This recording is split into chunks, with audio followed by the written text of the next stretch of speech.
Oke, selamat siang semua, Dek. Sekarang kita masuk di pertemuan keberapa? 7, Pak. 7. Berarti pekan depan baru TSD ya? Oke, jadi hari ini kita membahas tentang cara membuat surat. Jadi saya share dulu.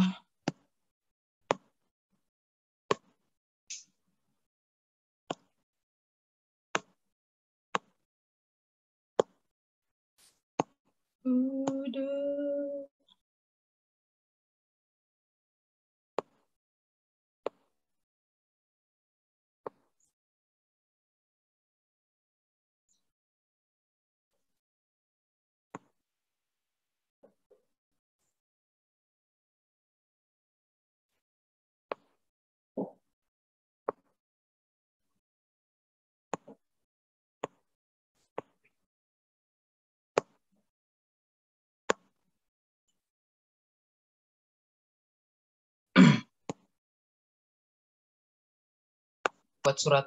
Ada beberapa ahli bahasa yang membahas tentang pengertian surat. Pendapat antara ahli yang satu dengan yang lain berangkat dari sudut pandang yang berbeda pula.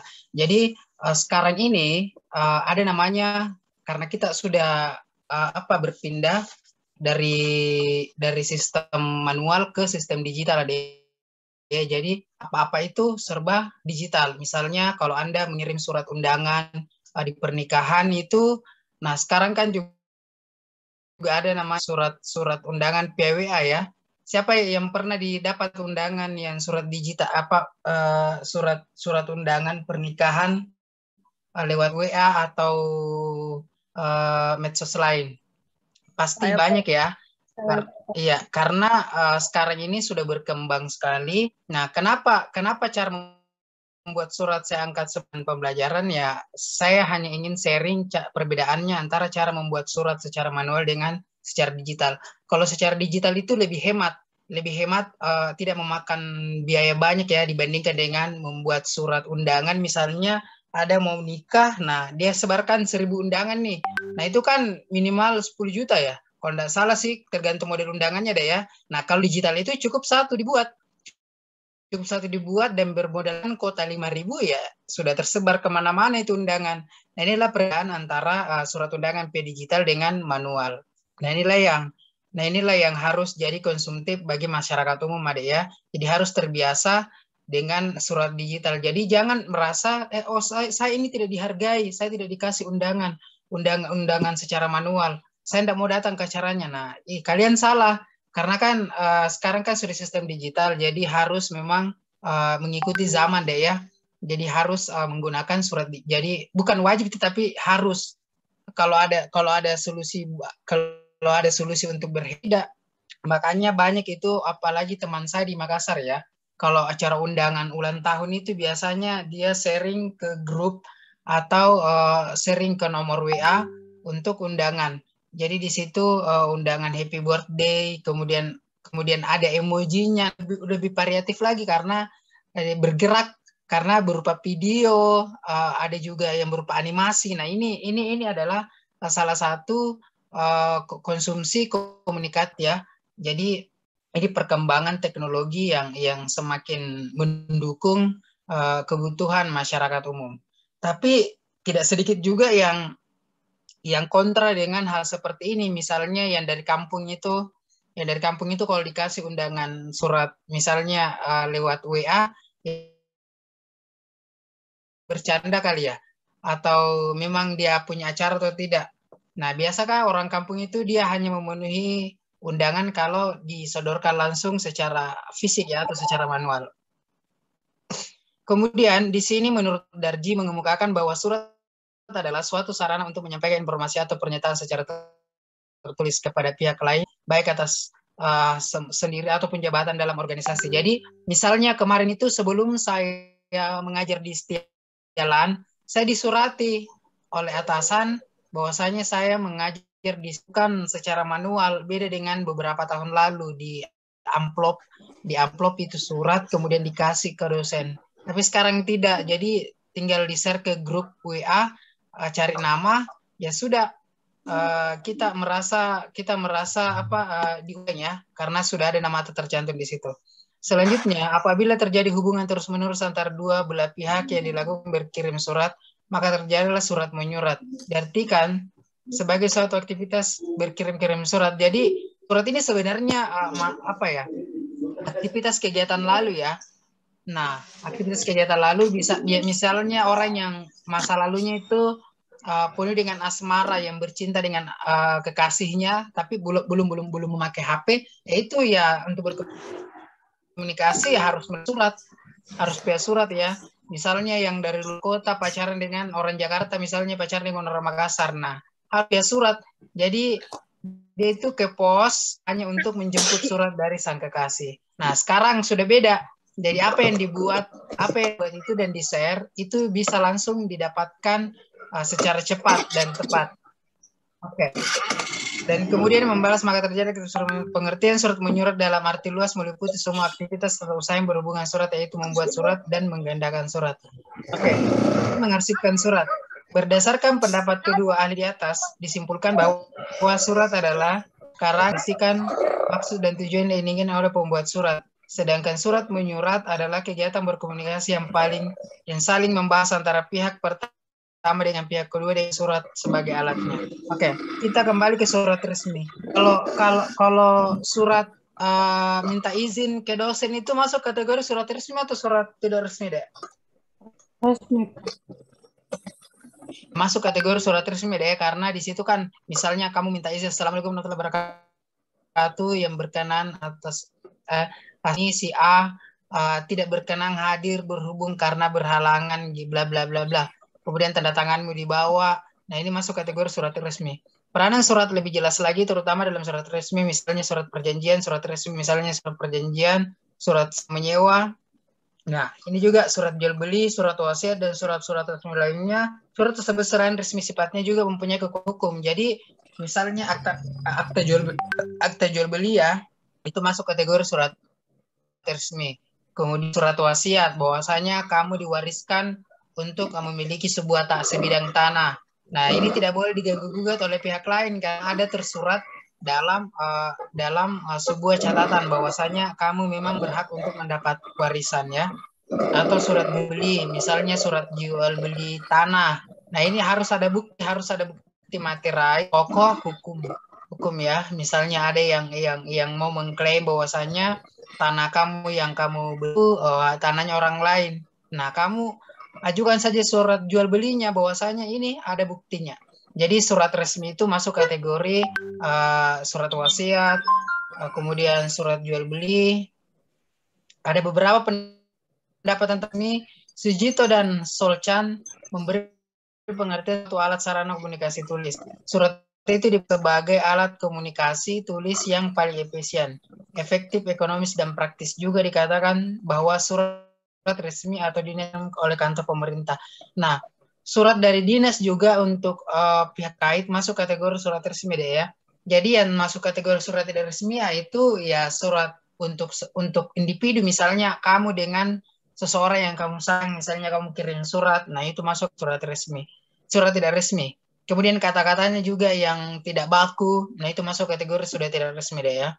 Atau dikirimkan oleh perseorangan dan sebaliknya, karena sifatnya resmi dalam surat resmi hubungan yang bersifat lugas dan seperlunya.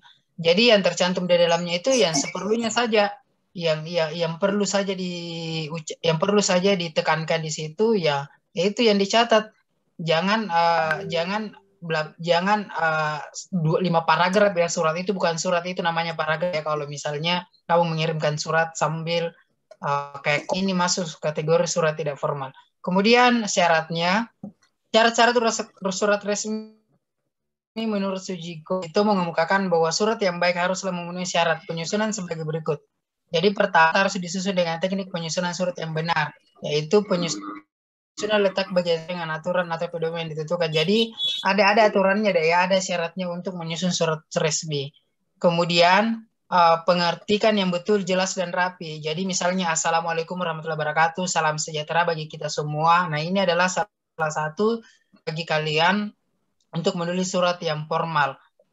misalnya kamu Islam, kamu Muslim, ya harus ada Bismillahirrahmanirrahim, Assalamualaikum warahmatullahi wabarakatuh. Kemudian mengucapkan lagi salam sejahtera bagi kita semua, baru dikata-katai kemudian pengetikan yang betul, jelas dan rapi. Kemudian pemakaian kertas yang sesuai dengan ukuran kartu berukuran 21 kali 20 cm. Jadi HPS untuk lembar asli dalam kertas tembus atau untuk tembusan. Jadi misalnya pengetikan surat ya. Jadi kalau surat resmi itu biasanya dia pakai kertas HVS atau kertas yang polos, bukan kertas yang kalau kertas yang bergaris itu ini dipakai untuk surat informal atau surat tidak resmi deh ya. Dan warna putih HPS untuk lembar asli, kuning kertas biru muda HPS untuk surat rahasia. Nah, jadi di sini ada ketentuannya deh ya.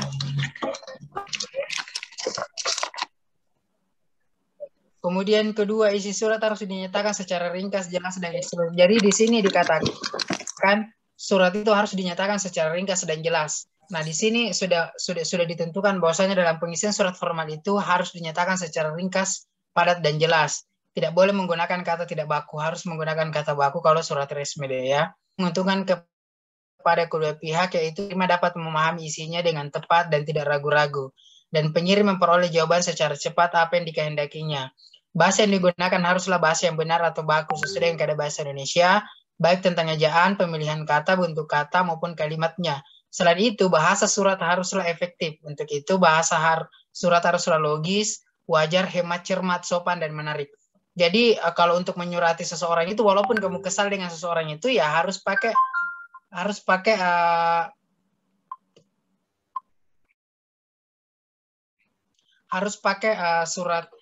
surat formal ya. Misalnya kamu dongkol dengan seseorang, kemudian kamu mengirimkan somasi. Nah, harus mengucapkan kata-kata yang formal ya, meskipun kamu mengajaknya untuk ke kantor polisi, misalnya menyelesaikan suatu permasalahan, kemudian pihak lawan kamu, ya harus menggunakan bahasa formal. Kemudian sedapat mungkin dihindari pemakaian kata-kata yang asing yang sudah ada padanannya dalam bahasa Indonesia. Misalnya kata asing, misalnya BDW apa. Ya, ini juga tidak masuk kategori dalam penulisan surat yang formal ada ya. Anyway, atau misalnya kamu katakan kata topik di dalam. Nah, ini juga masuk kategori kata yang tidak formal ada ya. Juga harus dihindari gaya yang keasing-asingan atau ke daerah-daerahan. Misalnya kamu mengatakan kuundang Ki. Nah, ini juga masuk kategori kata yang kedaerahan ya. Kuundang Ki, datang Ki di acaraku. Nah, ini masuk kategori sudah tidak formal. Di samping ketiga syarat di atas, ada hal penting lainnya yang perlu diperhatikan berhubungan dengan materi, yaitu memahami kedudukan masalah yang dikemukakan, memahami peraturan yang berkaitan dengan masalah itu, mengetahui posisi dan bidang tugasnya, dan hal-hal lainnya yang berkaitan dengan ketatausahaan. Oke. Jadi kita beralih ke bagian B, ejaan yang disempurnakan. Ejaan adalah keseluruhan aturan bagaimana melambangkan bunyi, ujaran, dan bagaimana hubungan tambahan tersebut. Jadi dalam penulisan surat itu harus memang menggunakan ejaan yang sempurna, harus menggunakan ejaan yang baik ada ya. Kemudian harus menggunakan huruf kecil, huruf besar, misalnya kepada yang terhormat. Ini kan kepada, huruf kepada itu K besar, dengan pada itu kecil. Kepada yang terhormat itu boleh disingkat ya TH, kemudian ya TH-nya itu Y besar, T kecil, H kecil. Yang terhormat baru dikasih titik. Nah, ini masuk kategori padanan singkatan kata ya. Ya TH. Pada dasarnya penulisan bahasa Indonesia disesuaikan dengan ejaan yang disempurnakan. Berdasarkan pendapat tersebut dapat disimpulkan bahwa ejaan adalah keseluruhan aturan bagaimana melambangkan bunyi dan bagaimana hubungan antara lambang tersebut. Tetapi secara teknis yang dimaksud ejaan tanda hubung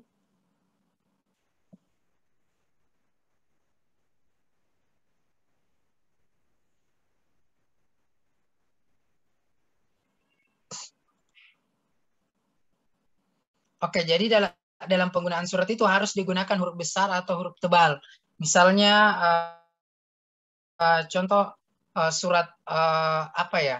Contoh surat untuk misalnya dari staf Setialan ke dosennya. Jadi harus pakai huruf besar. Misalnya yang terhormat Bapak ini di tempat. Nah, itu harus pakai huruf besar dan tebal ada ya. Ya misalnya bukan huruf besar tapi huruf tebal. Jadi bedakan huruf besar dengan huruf tebal. Jadi misalnya YTH kepada YTH Bapak Haji Abu Bakar Tumpu di tempat. Jadi itu semua huruf tebal. Kemudian tata bahasa baku Indonesia huruf besar dipakai dalam aturan. Nah, misalnya di sini dia menulis surat. Nah, ini masuk kategori ejaan ya deh. Kemudian saya keluar dulu.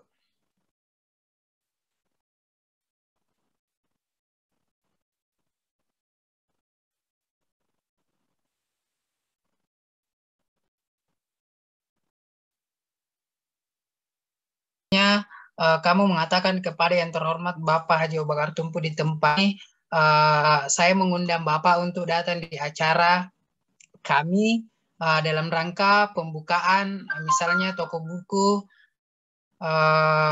yang disahkan di Setialan Makassar. Jadi itu harus menggunakan kalimat yang sempurna.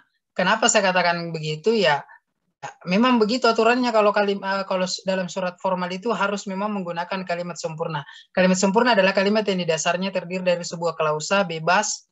Klausa bebas ya, oleh karena itu kalimat sempurna adalah suatu klausa bebas. Maka kalimat sempurna ini mencakup kalimat tunggal, kalimat bersusun dan kalimat majemuk. Nah, misalnya contoh di sini, ayah meninggal dunia waktu saya studi di negara Belanda. Jadi ini adalah sebuah penulisan kalimat sempurna deh ya. Tapi saya belum share di PowerPoint-ku, hilang di penulisan surat, jadi saya ambil di Word. Jadi intinya itu ada ya, perbedaan antara surat resmi dengan surat formal dengan surat non formal itu adalah dari segi kata, dari segi penempatan, misalnya kata-katanya ya, ada yang tidak baku dan ada yang baku. Pasti kamu tahu yang mana kata yang baku dan kata tidak baku karena kita sudah pelajari beberapa pekan lalu ya. Kemudian penggunaan tanda baca, kemudian penggunaan pola kata dan tata bahasa yang baik dan benar. Nah, bisa jadi kalau orang menyurati, misalnya kamu sengketa dengan seseorang, kemudian kamu menyurati dia, ya itu harus menggunakan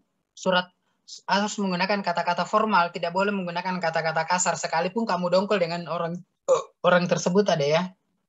Tidak boleh karena ya namanya juga menyurati, jadi harus memang misalnya yang terhormat Bapak ini disampaikan kepada Bapak bahwasanya Bapak diundang untuk kantor polisi untuk menyelesaikan permasalahan yang telah melilit Bapak. Nah, ini masuk kategori bahasa yang formal deh ya. Jadi jangan pakai kata kasar, misalnya kundang kok di kantor polisi, nah datang kok. Nah, itu masuk kategori surat tidak formal ada ya. Jadi yang surat formal itu yang saya katakan tadi.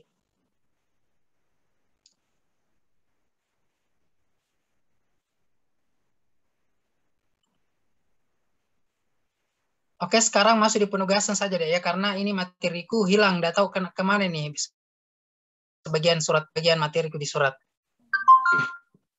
Sudah sedia kertas sama pulpennya ya? Iya, Pak. Ya, Pak. Tunggu, Pak.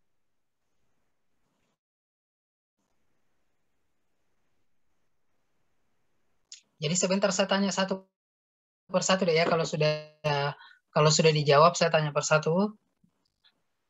Oke, soal nomor 1.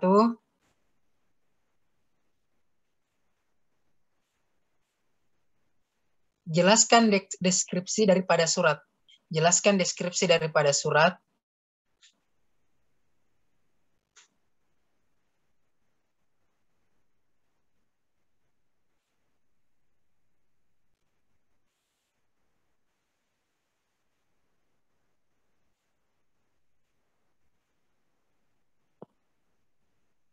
Soal nomor 2. Jelaskan perbedaan surat resmi dan surat tidak resmi.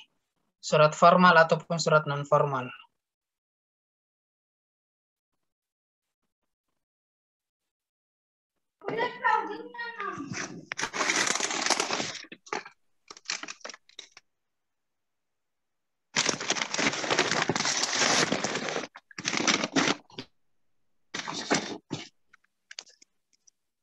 Oke, soal nomor 3.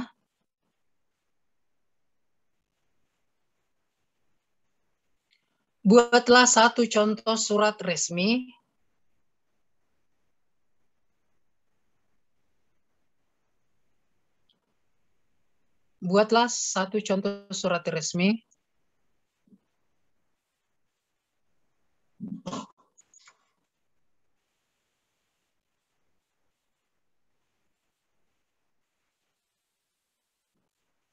ke dosen pembimbing kalian.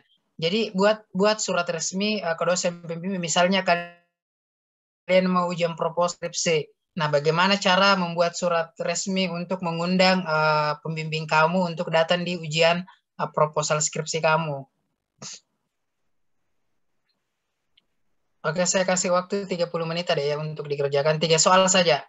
Jadi kalau sudah selesai bicara, kemudian saya langsung kasih pertanyaan soal 1, 2, atau 3 yang mau dijawab.